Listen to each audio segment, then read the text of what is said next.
Hey everyone, it's Miss CogCouple here. Welcome back to our channel. I hope everyone's doing well and Happy New Year to you all. You probably haven't heard my voice for a little while, but as I'm sure you're aware through all our social media channels, we've been a little bit busy moving house and having another baby and Christmas and all that, but hopefully we'll be able to come back and do some more videos for you guys. Please bear with me and my croaky voice. It's not a great start to the year. Of course, I'm in England, so it's cold and miserable, and I now have a cold flu thing. So I'm hoping my voice stays with me throughout this video. If it sounds a bit horrible, then I do apologise, and feel free to give me a nice comment in the section below just saying how annoying my voice was. Anyway, let's get started, and this video is all about the brand new title update number 3, which is hitting today. I think it's Pacific Daylight Time is when they do everything by, and that's like 10 AM today. So super excited to see all the new updates, obviously the new maps, which we're all dying for, and then there's obviously some other bits and pieces that are coming in with the release. There's the new Series 2 gear pack content, and on top of that obviously some fixes and bits and pieces that we've all been whinging about. So obviously let's get started. I think the main thing we are all really getting frustrated by is quitters. And I think we've all been talking about this on social media lots, and there's been obviously plenty of videos about it. But I know it's just so frustrating. You get in a game, you're sort of working well with your squad, and then people just randomly drop out and you're left with bots, and then sometimes you're just there on your own, and it's really annoying. I don't understand why people do it. Obviously there must be people doing it because it's an issue, but everyone I speak to hates people that do it. So I don't get who these people out there are that quit, if that makes sense. But anyway, it seems they've finally recognised this as an issue, which is really great to see.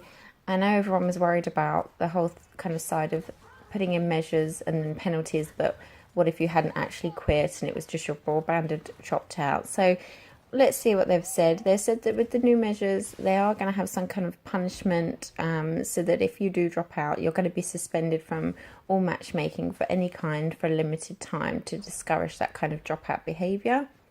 And then they're saying that obviously the more that you drop out, the kind of penalty is going to increase, so that's good. And also that I think it's going to go to like the biggest punishment is to the first player that quits.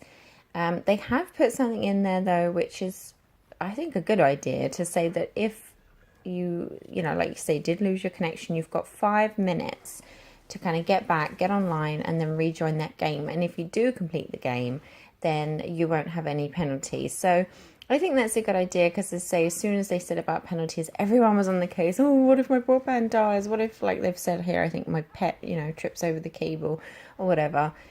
I mean, it doesn't happen that often, but if it does, I think that's fair that you've got 5 minutes. I mean, fair enough. If your broadband goes down and then you can't get back on within that 5 minutes, then it's likely that you won't be playing because you won't have broadband or internet or Wi-Fi, whatever you want to call it. So I think that's fair enough. I think they need to do something. You know, there's only so many ways they can do it, and this seems fair. It'll be interesting to see what difference that makes to the game and to quitters, and you know, whether that kind of stops that mentality. Because I must admit, I don't get it. I don't get why people would come on, start playing, and then sometimes it's like a minute and then they're back off, and then they go and join another game, and then a minute later they leave. It's like, what are you doing? Okay, so I think that's enough talk about quitters. Let's see how that works. Next up, they've talked about spectator mode improvements. So obviously esports, there's lots of events coming up. Now this seems to be something that really divides people. We've been putting esports videos on our channel because for a lot of people they enjoy them and it seems to be quite popular. But we've also been getting, I'd say, like negative feedback from people saying, you know, oh, are we getting paid by them? Why do we love it so much? And all this kind of stuff. And I can assure you now, we are not getting paid by anyone or any sponsorships. We're just a lowly little startup channel. It'd be nice to even be recognised to that level. So in a way, that's kind of flattering. But anyway, so they've been working on changes to the spectator mode to kind of make the experience better for viewers and casters, which is good. I think anything they can do which kind of makes people more engaged in the game is good. So I won't read them all out, but a kind of summary is they've been doing things to the screen to make the screen better. So you've got player cards that have been redesigned to take up less space. The ammo and reloads are now visible, so you can see that when you're watching in spectator mode, which is pretty cool. And you've got things like the crosshairs are visible to spectators. And then they've done things with like the keyboard buttons, and the weapons that have been holstered onto players' backs can be seen. What else have they done? Fixed an issue with X-ray vision. Let's have a look. Pressing B while holding jump cam now cancels a pending jump cam. So little bits and pieces, but I think overall it's just to make the viewing experience better, which, you know, can never be a bad thing in my opinion. Then they've listed a kind of summary of other fixes that they've done throughout the game. I think, where was it? My favourite one was, oh, that was it, the sound issue. Oh my God, this has been frustrating. I forget which map it was, but there's a particular map that we've been playing recently. And as we've been progressing through and got to the sort of higher levels on Horde, the sound just, it gets so annoying. It just sort of filters out, and then you get this kind of horrific mode where you just hear certain parts of people's guns, and then to eventually there's just nothing. It's like you're playing in some old like movie, like a silent movie or something. It's really weird, and it's really off-putting when you're trying to play not knowing where people are and being able to hear your gunfire. Is just a really weird experience. So for me, I was personally really pleased to see that in the update, although saying that, I thought that they had mentioned already that was fixed, and then it wasn't. So so have you guys had that? Have you had the sound go? Let's see, hopefully feedback once this update goes through, if we have that issue again. Wait and see. One that surprised me, another update that popped in there, was increased energy cost of the Hammer of Dawnstrike in Horde. Now, I know Mr. CogCouple just got this one, so we just recently played it, and it's not that cheap, so I'm surprised that they're already increasing it. I mean, yeah, of course it wipes out lots of the baddies, which is good, but I mean, it's kind of tricky unless you've got a scout. It's tricky to get enough power in the thing to use it anyway, so I don't know. It'd be interesting to see what happens there. There was a kind of few other ones. One that did make me laugh was they've put on there, the long shots can no longer shoot through walls if positioned through a 90-degree corner. So obviously some people have been having fun with that. It's not something that I'd noticed myself, but interesting to see that someone's discovered that and then changed it. They've changed things mainly to do with like the filter screens, so you can see duplicates only filter in the inventory.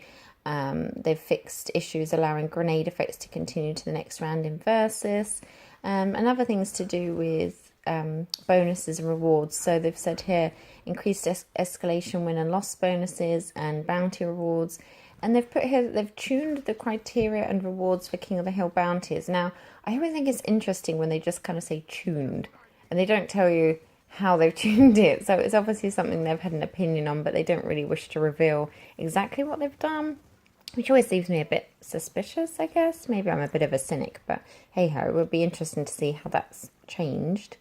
And then things like, what else have they had on here? Miscellaneous fixes improvements. So that's nice in general. Let's have a look. Oh, removed an exploit allowing users to break the map boundaries in Horde on Foundation. Okay, well, I hadn't discovered that on Foundation. I must be really useless at kind of noticing these glitches, but obviously someone's found that one and been using that one. What have they got? Improved UI on the turret heat bar, improved performance when switching tabs in card view menus. So it seems lots of kind of minor tweaks and things. Maybe some that you guys will notice more than others. It depends, I guess, if you have discovered these exploits or things that have been bugging you. So we shall see how that all kind of works out. One thing I know they have kind of flagged up in bold is to do with the Series 2 release and all the new packs that are coming out. So as you know, again, these have been real big debates with these cards and people get really angry about them and passionate, and that's great.